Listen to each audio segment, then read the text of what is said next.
morning everyone, welcome to my YouTube channel. আজি মই ৰাতিপুৱা ভিডিওটো আৰম্ভ কৰিছো আৰু মোৰ আজি ফাৰ্স্ট ভিডিও হয়। আপোনালোকে চাব, সাপোৰ্ট কৰিব আৰু ভিডিওবোৰ ভাল পালে লাইক, কমেন্ট, শেয়াৰ কৰি দিব। একাপ খাই আপোনালোকৰ মাজলৈ সৰু সিম্পল ৰেচিপি এটা লৈ আহিছো। বলক ভিডিওটো আৰম্ভ কৰো। মই হালধিৰ পাত ব্যৱহাৰ কৰিছো, আপোনালোকে কলপাতো ব্যৱহাৰ কৰিব পাৰিব ভাপত দিবলৈ। আৰু খৰিচাখিনি ধুনীয়াকৈ ধুই মেলি এনেকৈ পাতত দি লৈছো, লগতে আৰু ৰসুন দুটামান আৰু বি জলকীয়া এটা দি এনেকৈ টোপোলা বান্ধি দিছো ভাপত দিবলৈ। তাৰ পাছত লৈছো মই মাছ, খৰিচা, ৰসুন, জলকীয়া, আদা আৰু পিয়াজ।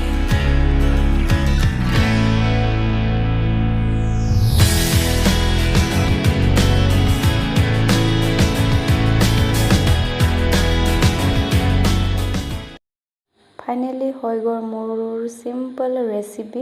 আপোনালোকে যদি ভিডিওটো চাই ভাল পালে চেনেলটো